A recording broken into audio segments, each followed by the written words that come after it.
one interesting thing I'm noticing is that now bank 2 sensor 1 is, I don't know, basically not responding very well. If you floor it, really super sluggish.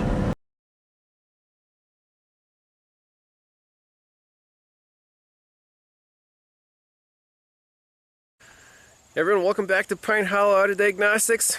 Today we're working on a Suzuki XL7, not my own. This 2008 Suzuki, which is actually a GM vehicle, powertrain. Customer complaint is check engine light is on, and he's taken to other shops and they said, hey, you need a timing chain job. So he's like, well, he wants a second opinion, and if it doesn't need that repair, we'll do it here. So the vehicle has 156,000 miles on it. So if it does need timing chains, that's believable. You know, they're probably stretched. It's a GM 3.6 liter V6. They're known for that. We actually just did a case study on the same vehicle where the chain snapped after they replaced a stretched chain. Same exact vehicle, 2008 model. Starting with a code scan, we have 11 codes in the engine control module. Let's see what they are.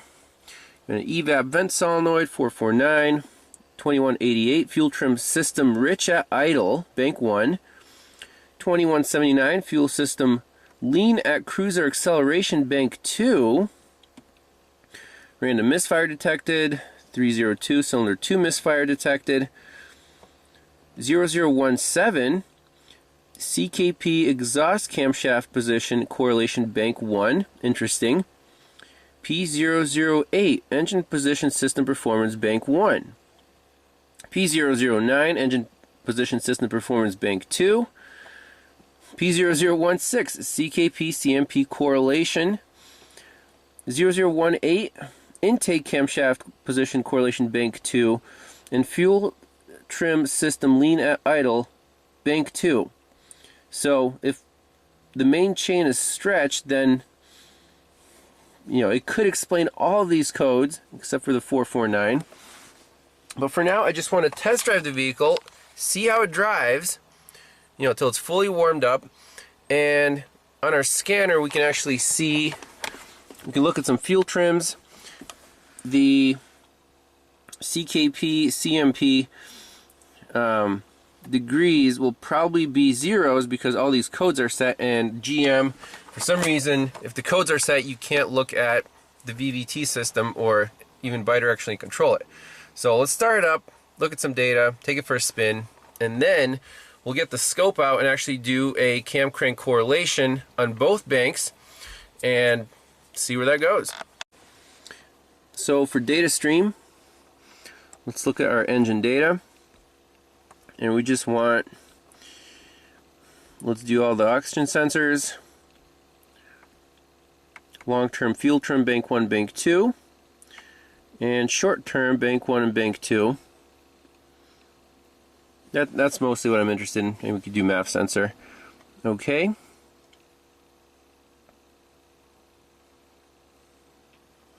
Okay, so we're at the bias voltage on the O2 sensors. Long-term fuel trim, MAF sensor NA. So let's just start it up. It seems to be pretty quiet. I didn't hear any rattling under the hood. We do have a MAF reading. So the sensor 1s should start moving fairly quickly.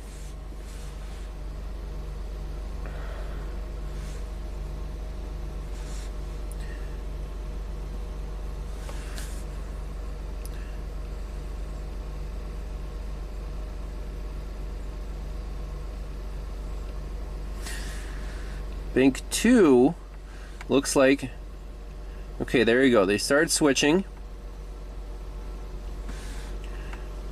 And let's look at our fuel trims, long term and short term.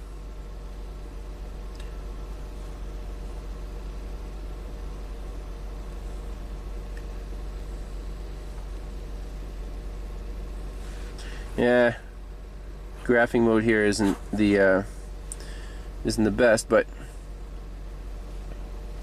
look at our long-term fuel trim on bank 2, 27%, and the short term is -6.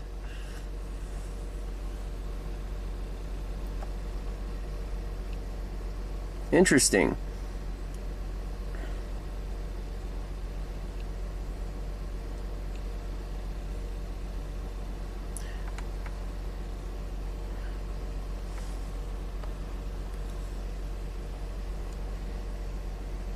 So bank 1 seems to be on the money, but bank 2 is pegged high. That's where that code is coming from. Bank 2 rich at idle. So I'm going to rev it up a little bit.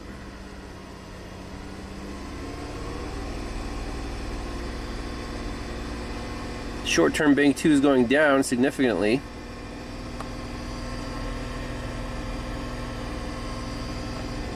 Now sometimes it glitches. I'm not sure why the data sometimes drops out. You see that glitch right there? Well, let's take it for a little spin, see how it performs on the road. All right, let's do a little 0 to 60 run. Yeah, it's sluggish. It should have a lot more pickup than that. So I'm flooring it right now.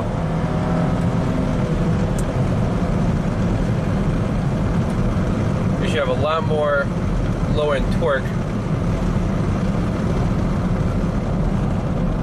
than what it has right now. Then the service traction control is because of the check engine light. It's basically cutting, you know, since it has stability control, if the engine isn't running right, it won't reduce the torque properly, so it's basically saying, hey, fix your check engine light. So what are the fuel trims doing here? So bank 2 is still at 26%. Isn't that nuts? Bank 1 seems to be doing okay. And the exhaust does smell kind of funky. Now keep in mind, it is in control of the fuel on both banks. Both sensor 1 on bank 1 and bank 2 are oscillating up and down. So even though it's adding a lot of fuel on bank 2, it's still in control there. One interesting thing I'm noticing is that now bank 2 sensor 1 is, I don't know, basically not responding very well. If you floor it, really super sluggish. It's stuck at 125 millivolts, while bank 1 is fine. If you floor it, it'll go rich. It's very strange. And look, long-term fuel trim on bank 2 is pegged 30%. It's trying to get that O2 sensor high. Could we be dealing with an O2 sensor that's dropping out or not reporting what it should?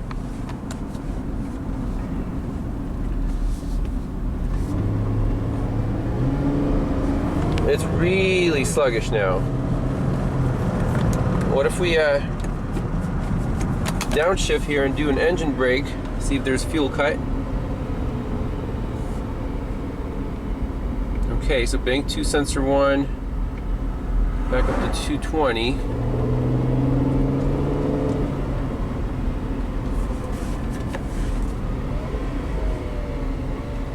It says NA.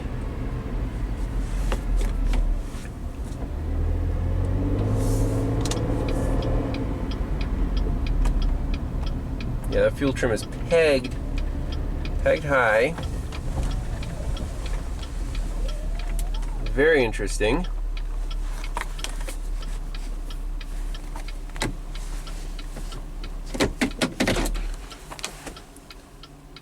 So if we just do a couple wide open throttle snaps, And this floor mat is trapping the gas pedal, which is not good.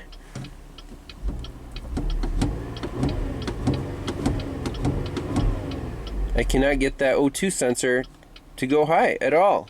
It's stuck below 100 millivolts. So go figure. Short-term fuel trim on bank 2 is 17, 18, 19, 20%. It's maxing out bank 2. Crazy stuff. 25%. It's maxed out. O2 sensor is reading lean. Okay, so first thing I want to do is a relative compression test with a sync on a control wire and one of the ignition coils. Now the layout here is cylinders 1, 3, and 5. That's the odd bank on the back side, and 2, 4, and 6 up here. So cylinder number 2 easiest to get to. We have a sync on the control wire. All right, here we go. Pedal to the floor.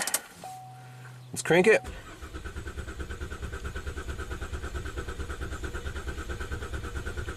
It's interesting that we have no sync pulse. So I guess the ignition's disabled. However, I think we can see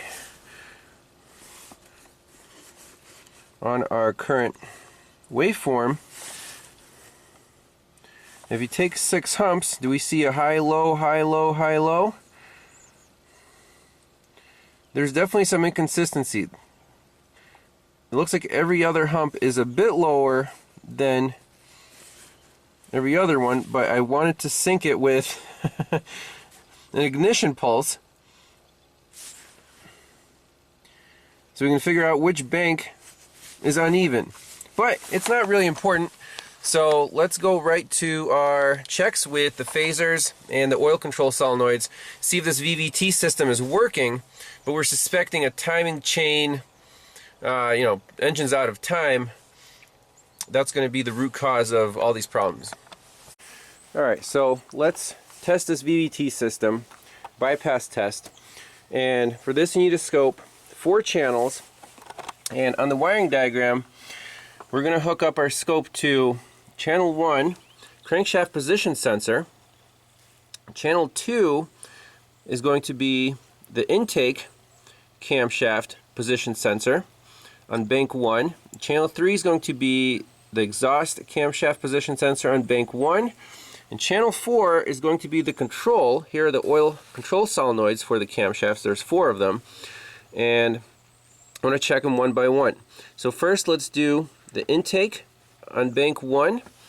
That's this purple wire, pin 2. And I'm doing all the checks right at the engine computer. Very easy access here. So this is our control wire, and if we ground this, we should see that intake camshaft phase. It'll advance. We should see it on our waveforms. We'll do the same experiment for all 4 camshafts.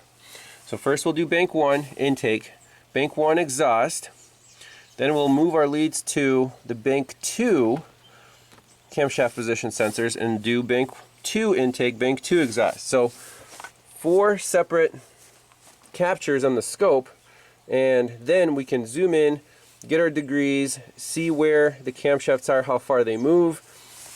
And this test will do several things. First, we'll get a good idea of where the base timing is, and then when we activate the oil control solenoids, we want to see a 25 or 30 degree shift of those camshafts, and we'll see if that'll prove that the oil solenoids work, the phasers work. If everything checks out, then we just need timing chains. Alright, let's start this thing up.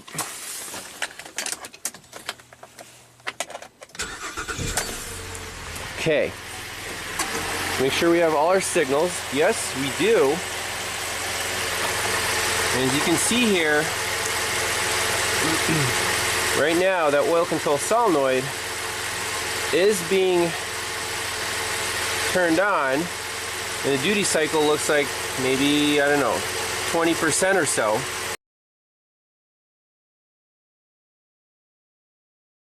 Let's just try our test. So I'm going to ground this. We'll see what happens to that yellow channel.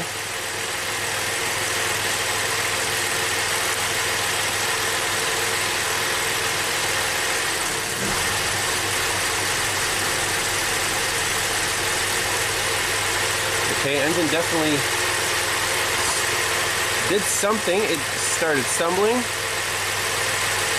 So right here is when we shifted it. And then we'll be able to see what the angles are on the camshafts. So let's do the same exact capture for the other 4 camshafts. Alright, so now we're doing bank 1 exhaust cam, grounding the pin here. Yes, the engine definitely is stumbling and off and runs smoother. Okay, let's move on to bank 2.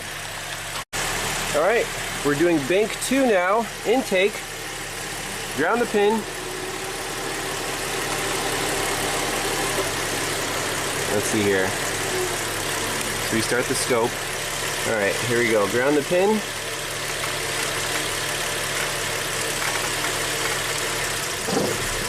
There we go.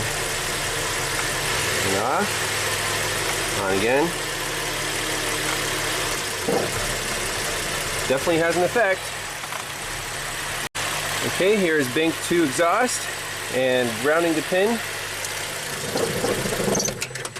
Stalled out. Okay, interesting. Remember on bank 1 exhaust we did not stall out. That's a clue.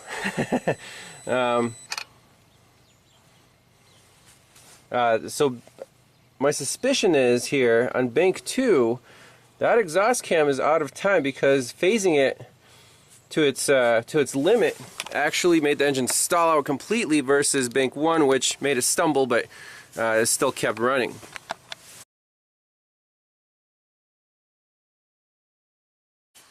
Okay, let's do some data analysis here. So, starting with bank 1, on the intake camshaft, this is the base setting. The oil solenoids are off. You see the duty cycle is small, so they're not being activated. So let's pick 2 crankshaft revolutions and put our rulers on there. And now pick 1 hump here on the intake camshaft, and let's measure the difference here between the sink notch on the crank and this falling edge on the cam. We have 21.2 degrees. So if we move to here where the solenoid is activated, you can see that control wire is pulled down the ground. Now in the same spot, you can see this hump moved over to the left, so it's occurring earlier, meaning the intake camshaft is being advanced. By how much? Well, the difference here in degrees between the sink notch and this falling edge is now 71. So we went from 21 to 71. So we're advancing this camshaft by 50 degrees crank or 25 degrees cam, which is exactly what it's supposed to do. So let's write that down. 50 degrees crank on the bank 1 intake, and let's do the same thing for the bank 1 exhaust, and then bank 2 intake, bank 2 exhaust. That will prove that our phasers and our oil control solenoids are working perfectly. Then we'll actually compare the synchronization between the crank and the camshafts, and they should be, bank 1 and bank 2 should look identical, but I think we'll see the problem when we do that test. Okay, now, still in bank 1, let's look at the exhaust camshaft. This green hump right here, it's occurring 29 degrees after the sink notch, and when we activate the solenoid, this hump moves to 79 degrees after the sink notch. So 79 here, 29 here, that's 50 degrees retarded now. See, it's moved to the right, it's delayed. So bank 1 exhaust cam retarded by 50 degrees. Those look good. Let's go to bank 2.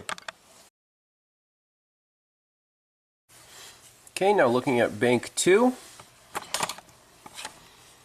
Intake camshaft, right here, 26.5 degrees. And when we activate the intake solenoid for bank 2 intake, you see it advances to 80 degrees. So 80 minus 26, 54 degrees advanced. That's about the same as 50 degrees on bank 1. Let's do bank 2 exhaust.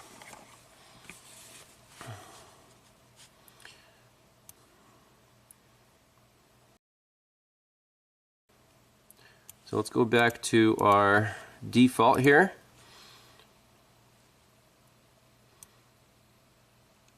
So you can see that exhaust cam is basically right on our sync notch, not the same as bank 1. So we have about 1 degree there. When we activate the solenoid, it retards to about 52 degrees. Okay, so about 1 degree to 52 minus 51 degrees. So the phaser works, the oil solenoid works, but look at these numbers. This is the big discrepancy here. Bank 1 exhaust, you can see it goes from 30 to 80, and here it goes from 1 to 50. So there's a 30 degree discrepancy here, meaning this bank 2 exhaust camshaft, so bank 2 exhaust camshaft base timing is around 30 degrees over advanced.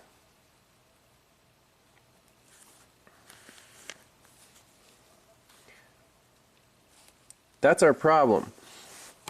Now, we can also compare the bank 1 to bank 2 intakes.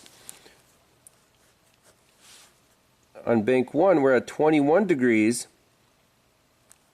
versus bank 2 are 26 degrees. So we have a 5 degree discrepancy there. Now that could be due to stretched timing chains. We can take a look at the layout of the timing chains and see if it makes sense. Because if a chain is stretched, the bank that's on the shorter side of the chain to the crankshaft will be more in time than the one that's further along in the chain. So very interesting conclusions here, and I don't think I've ever had this many picoscope windows open at one time. So here's a quick schematic of the timing chain layout on this V6 engine. There's the crank as a primary chain that drives 2 idler pulleys, and these guys drive the chains for each bank to drive 2 cams per bank. So based on our data, it makes sense that this primary chain, all chains are stretched, but if this primary chain is stretched, you can see the distance between here and here is short compared to the distance between here all the way around to here.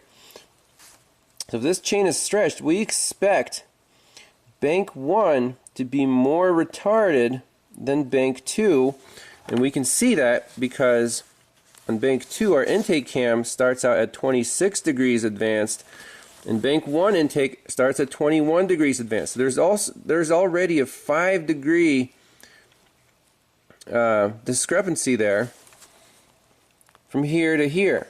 But anyways, that's the end of the diagnosis. I'll call the customer up. This is a long procedure. If we look at the book time, so it looks like for the timing chains, yep, it's a 10-hour job.